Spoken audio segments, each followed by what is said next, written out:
Hello दोस्तों, आपके अपने YouTube चैनल एग्जाम फास्ट में स्वागत है। मैं संदीप सर। आज हम लोग बात करते हैं भारत की स्थलीय सीमाओं के बारे में, जो कि यहाँ से कोई भी ऐसा एग्जाम नहीं है जहाँ एक क्वेश्चन ना पूछे। तो हम लोग आज इस पूरे सीमा को अच्छी तरह से समझ लेते हैं।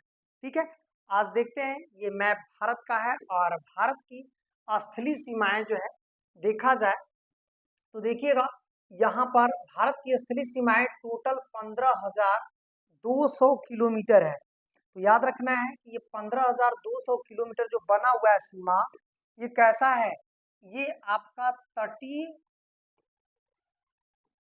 प्लस द्वीप दोनों को लेकर। क्यों?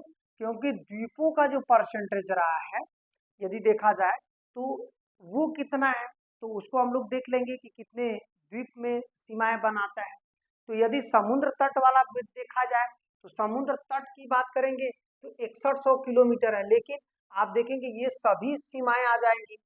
तो अब देखेंगे कि इस तरह से यहाँ पर हम लोग देख रहे हैं कि कौन कौन सी सीमाएं कब कब बनाई गई। तो देखिए, ये आपका गुजरात, गुजरात में सरक्रिक रेखा है। कौन सी रेखा है? सरक्रिक रेखा। ये आपका गुजरात में सरक्रिक रेखा है। फिर इसके बाद यहाँ राजस्थान आते हैं, तो राजस्थान पंजाब में एक रेखा है जिसका नाम रेड क्लिफ है। रेड क्लिफ, ठीक है। अब यहाँ पर कश्मीर में देखिए, यहाँ तक जो भाग है इसे बोलते हैं LOC। और यहाँ जो चाइना से ये वाला जो जुड़ा हुआ है, यहाँ पर केवल 106 किलोमीटर अफगानिस्तान, मतलब भारत अफगानिस्तान बॉर्डर है।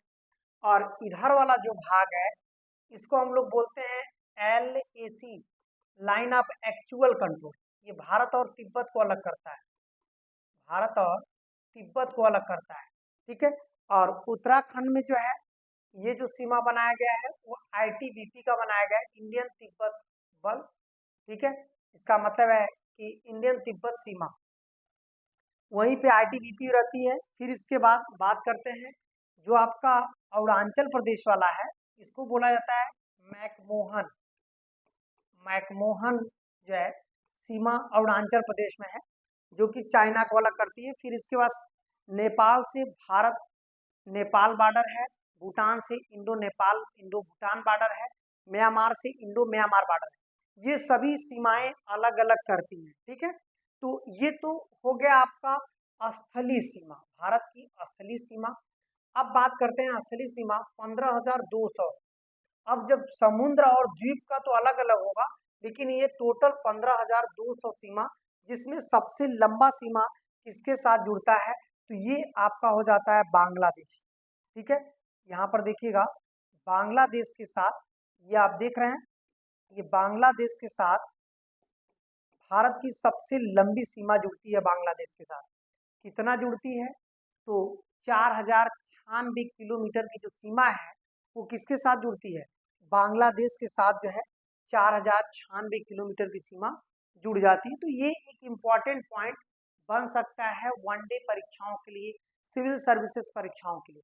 चलिए, हम लोग जो टारगेट लेकर चल रहे हैं, UPPCS 2024 और 25 का जो भी एग्जाम में क्वेश्चन आने लायक रहेगा, उसे अलग अलग वीडियो के माध्यम से पढ़ा दिया जाएगा। ठीक है, चलिए और आगे बढ़ते हैं। यहाँ पर देखिएगा, कह रहा है कि सीमा विस्तार कहाँ कहाँ पे है। तो सबसे ज्यादा हम लोग यहाँ पर देखिए क्रम दे सकता है। देखिए ये क्रम वाइज दिखा है। सबसे ज्यादा भारत देखिए बांग्लादेश से है, सेकेंड पर भारत चीन है, देख रहे हैं, और तीसरे पर भारत पाकिस्तान है, चौथे पर भारत नेपाल है, पांचवें पर भारत म्यांमार है, छठे पर भारत भूटान है, और सातवें पर सबसे कम जो है आपका भारत अफगानिस्तान है। भारत से कुल कितने देशों की सीमाएं स्थलीय स्पर्श करती हैं? तो 7 देशों की स्थलीय सीमाएं भारत को स्पर्श करती हैं। पहले आपको क्रम याद रखना है। ठीक है, क्रम याद रखना है ताकि आप यहाँ पर तो जो यहाँ पर क्वेश्चन बन सकते हैं वो आप आसानी से सही कर सकते हैं। ये देखिएगा, अब बात करते हैं, जैसे आप यहाँ पर देखेंगे 4,096 सबसे ज्यादा है, ये 1947 में बना था। ठीक है, भारत चीन मैकमोहन 1914 में, भारत पाक रेड क्लिफ 1947 में। अब देखिएगा, फिर इसके बाद आप देखेंगे भारत नेपाल, ये पहले से ही बना था। भारत म्यांमार ये भी पहले का बना, हालांकि 1937 में वर्मा को अलग किया गया। एक पॉइंट यहाँ पर ध्यान रखिएगा, 1937 में वर्मा को अलग किया गया, तो ये इसे 1937 में बना दिया गया। तो वर्मा कब भारत से अलग हुआ? 1937 में वर्मा भारत से अलग हो गया। फिर बात करते हैं भूटान, ये देखिएगा ये पहले की सीमा है। और भारत अफगानिस्तान ये बहुत पुरानी सीमा है, 1896 में देखिएगा आपका दुरंड रेखा बनाया गया था, जो भारत और अफगानिस्तान के बीच ये रेखा बनाई गई थी। तो ये पॉइंट जो है आपके पीसीएस जैसे एग्जाम में उठाकर 4 क्रम दे देता है, या किसी का सीमा रेखा और एबीसीडी मैच करने वाला दे देगा। जैसे इसी को ऊपर नीचे कर देगा और आपको ऐसे ऐसे मैच कराना होगा, ऐसे ऐसे मैच कराना होगा, इस टाइप का भी क्वेश्चन दे देगा। ठीक है, एक इस टाइप का क्वेश्चन आएगा, एक आएगा कि कौन सा रेखा कब बना था। जैसे 1947 आपको पता होना चाहिए, 1914, 1947, 1937, 1996। तो एक तरफ रेखा का नाम लिख देगा, एक तरफ लिखेगा कब कब ये निर्धारित किया गया है। ऐसा आपके पीसीएस जैसे एग्जाम में बन सकता है। ये जो पूरा मटेरियल है वो पूरा ओरिएंटेड है, आप किसी भी एग्जाम में बैठेंगे एबीसीडी वाला कर दिया जाए तो भी सही मान लिया जाएगा, क्रम वाइज कर दिया जाए तो भी हो जाएगा, राज्यों का कब कब निर्धारित हुआ सीमांकन का वो भी इसमें जो है क्लियर हो जाएगा। अच्छे से इसे देखिएगा, आपको बहुत अधिक बेनिफिट मिलने वाला है। ठीक है, चलिए, हालांकि ये मैटर आपकी एग्जाम फास्ट एप्स का है और एप्स पर ये लगातार क्लासेस चल रही हैं। इसका मतलब है कि जिनको एग्जाम फास्ट एप्स लेना है उस पर इस तरह का ज्योग्राफी की क्लास ले सकता है, एग्जाम फास्ट एप्स। ठीक है, चलिए और आगे बढ़ते हैं, ये सभी एप्स पर ही ज्यादातर उपलब्ध है। अब आते हैं अगला, देखिएगा अगला हो जाएगा कि हम लोग सीमा के साथ साथ जो स्थलीय सीमा का विवादित मुद्दा रहा है वो भी एक इम्पॉर्टेंट पॉइंट रहा है। इसका मतलब है कि भारत का अब तक क्या क्या विवादित रहा है, पीसीएस आयोग, यूपीएससी, बीपीएससी सभी ने इसको पूछा है। तो देखिएगा भारत में जो सीमा है वो वर्तमान में भी विवादित मुद्दे रहे, जैसे कश्मीर मुद्दा। भारत विभाजन के बाद देशी रियासत कश्मीर भारत में विलय तो हो गया, परंतु उसमें पाकिस्तान द्वारा स्वीकार नहीं किया गया। मतलब इस बात को पाकिस्तान ने स्वीकार नहीं किया कि कश्मीर भारत में विलय होगा। वो चाहता था कि कश्मीर पाकिस्तान में विलय हो, लेकिन हमारे यहाँ जो है वहाँ का जो राजा थे हरि सिंह, उन्होंने जो है प्रधानमंत्री जवाहरलाल नेहरू को और वल्लभ भाई पटेल से मिल करके इसे जो है कह सकते हैं कि आपका एक पत्र के माध्यम से, जिसे विलय पत्र बोला जाता है, इसे बोला जाता है विलय पत्र, विलय पत्र के माध्यम से भारत में मिल गए थे, लेकिन इसे पाकिस्तान नहीं माना। ठीक है, स्वीकार नहीं किया, जिसके ले करके 1965 1998 में पाकिस्तान कश्मीर पर जो है युद्ध भी किया, हमला भी किया। और संसद में 1994 में एक प्रस्ताव पारित हुआ, प्रस्ताव पारित कर जो है भारत का पाक अधिकृत कश्मीर, जिसे बोलते हैं पीओके, को भारत का अभिन्न अंग मान लिया गया। ये लगातार क्वेश्चन पूछता है कि भारत का अभिन्न अंग जो पीओके वाला हिस्सा है वो कब माना गया था। 1994 में इसे मान लिया गया कि जो पाकिस्तान में अभी भी पाकिस्तान जिसे कब्जा कर रखा है वो भारत का एक अभिन्न अंग है, भविष्य में भारत उसे लेकर ही रहेगा।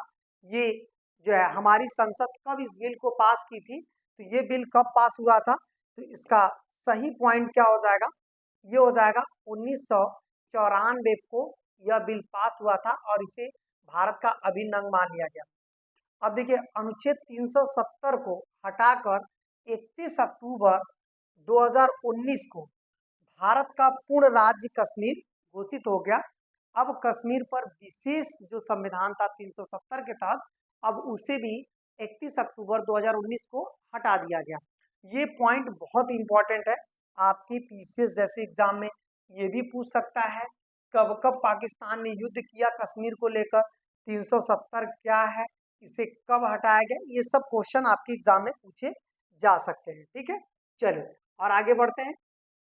आतंकवाद मुद्दा, जो पाकिस्तान से इसके अलावा जो है आतंकवाद भी मुद्दा रहा है। ये आतंकवाद मुद्दा होने का रीजन क्या रहा? बस वही कश्मीर का पूर्णतः बंटवारा न होना। कश्मीर का पूर्णतः बंटवारा न होना आतंकवाद मुद्दा भी रहा है। ये देखिएगा, पाकिस्तान द्वारा कश्मीर में आतंकवाद, अलगाववाद और उग्रवाद, देखिए आतंकवाद, अलगाववाद, उग्रवाद संगठनों को बढ़ावा दिया गया और पाकिस्तान में आतंकी संगठन लश्कर-ए-तैयबा, ये बहुत इंपॉर्टेंट संगठन है, और जैसे मोहम्मद को प्रशिक्षण और वित्तीय सहायता उपलब्ध कराता था। मतलब पाकिस्तान खुद ही इतने बड़े बड़े संगठन को जो है वित्तीय सहायता उपलब्ध कराता है। अब इसके बाद जो कश्मीर के साथ साथ भारत में हिंसक घटनाएं देते हैं, जैसे 2001 का भारतीय संसद पर हमला, 2008 का मुंबई हमला, 2016 का पठानकोट हमला। इसका मतलब है कि ये सभी घटनाएं जो है कहीं न कहीं एक आतंकवादी संगठनों के द्वारा किया गया था। ठीक है, ये सभी घटनाएं किसके द्वारा किया गया था? चाहे वो जैसे मोहम्मद हो, चाहे लश्कर-ए-तैयबा हो, इन्हीं के द्वारा किया गया था। चलिए और बातें करते हैं। इसके अलावा पाकिस्तान से एक मुद्दा और रहा है, जो जल विवाद मुद्दा रहा है। पाकिस्तान का जो मुद्दा रहा है वो जल विवाद मुद्दा रहा है। वो कौन सा मुद्दा है उसको देख लेते हैं। जैसे जल विवाद मुद्दे में हम लोग देखेंगे तो 1960 में सिंधु नदी जल समझौता हुआ, जिससे भारत व पाकिस्तान के बीच तीन तीन नदियों का जल बंटवारा हुआ है। याद रखिएगा, आप सीमांकन तो पढ़ते हैं लेकिन जल विवाद और कश्मीर का जो मुद्दा है उसको आप नहीं पढ़ते हो। वही क्वेश्चन आपके एग्जाम में आता है। आप बस केवल सीमा पढ़ के छोड़ देते हो, लेकिन जो जो विवाद है उसको आप नहीं पढ़ते हो, तो वही आपके क्वेश्चन बनता है। ये देखिए, सिंधु झेलम चिनाब का 80% जल पाकिस्तान यूज करेगा, सतलज रावी ब्यास का 80% जल भारत यूज करेगा। ऐसा प्रावधान हम लोगों ने किसके तहत किया? सिंधु नदी जल समझौता या विवाद, इसको खत्म किया गया 1960 में। ठीक है, तो ये भी बहुत इंपॉर्टेंट पॉइंट रहा है। चलिए और आगे बढ़ते हैं। सर्क्रिक विवाद, भारत पाकिस्तान को लेकर सर्क्रिक विवाद भी बहुत लंबे समय तक चला। इसका मतलब है कि भारत और पाकिस्तान के बीच गुजरात राज्य में कच्छ की खाड़ी में एक सर्क्रिक रेखा है जो 24 अंशांश से गुजरती है। यह रेखा भारत और पाकिस्तान के बीच एक विवादित हिस्सा और काफी चर्चा में रही है। हालांकि ये दलदली क्षेत्र है, फिर भी पाकिस्तान इस पर क्या करता है? विवाद करता है। फिर भी पाकिस्तान इस पर विवाद करता है। ठीक है, चलिए अब आते हैं भारत चीन सीमावर्ती विवाद। मतलब भारत और चीन का सीमावर्ती विवाद क्या क्या है? देखिएगा, भारत चीन के बीच सीमा विवाद को लेकर 20 अक्टूबर 1962 को लद्दाख, मैकमोहन, दो जगहों पर मैकमोहन पर एक साथ हमले शुरू कर दिए। इसका मतलब है कि एक लद्दाख क्षेत्र पर पाकिस्तान जो चाइना ने हमला किया था, और एक जो है आपका मैकमोहन जो अरुणाचल वाला भाग था वहां पे हमला किया था। ये कब किया था? ये किया था 20 अक्टूबर 1962 को ये हमले किए गए, 20 अक्टूबर 1962 को। अब देखिए, भारतीय सेना ने मोर्चा संभाली, लेकिन चीन ने रैजांगला जो दर्रा था तवांग पर अवैध कब्जा कर लिया और सियाचिन क्षेत्र पर भी अधिकार कर लिया। और इसके बाद जो है ये फिर से मुद्दा आया था भारत चीन का। उसके बाद एक विवाद और आया। ये विवाद कौन सा था उसको हम लोग देखेंगे। तो ये विवाद आपका कह सकते हैं 2017 में था, डोकलाम विवाद। डोकलाम जो है ये भूटान का हिस्सा है और इसे 2017 में फिर से ये विवाद बन के उभरा। हालांकि भारत वहां पर जो है डोकलाम मुद्दे पर चीन के सामने नहीं झुका, अंततः चीन को पीछे आना पड़ा। ठीक है, 2020 में एक और घटना घटित हुई थी, विवादित क्षेत्र था, वो था गलवान घाटी। गलवान घाटी कहाँ को लेकर विवादित था? LAC, मतलब लाइन ऑफ एक्चुअल कंट्रोल जो था उसी क्षेत्र को लेकर विवाद था, जहाँ पे गलवान घाटी जैसी एक सीमावर्ती विवाद से घटना घटित हुई थी। तो यहाँ पर 2020 ये भी याद रखिएगा, 2017 डोकलाम याद रखिएगा, 1962 भी याद रखिएगा, जब भारत और चीन के बीच विवाद हुए थे।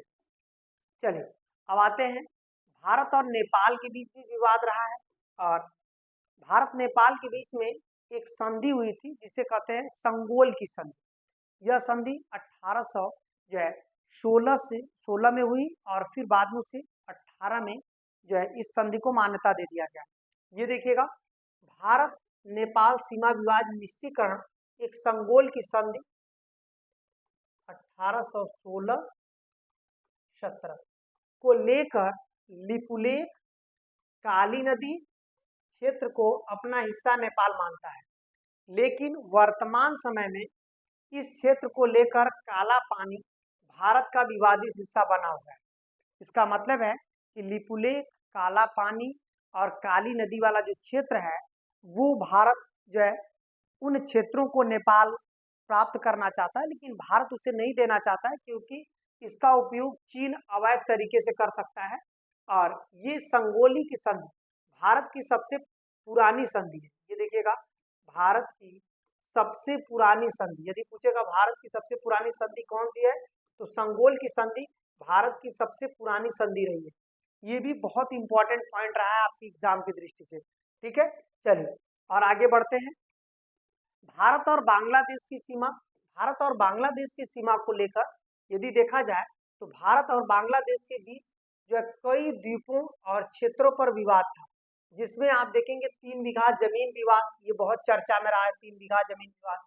इस विवाद को लेकर भारत ने एक 100वां संविधान संशोधन किया 2015 में, जिसको लेकर यह विवाद क्या हुआ, समाप्त हो गया। इसका मतलब है कि सीमावर्ती विवाद के लिए 100वां संविधान संशोधन किया गया 2015 में।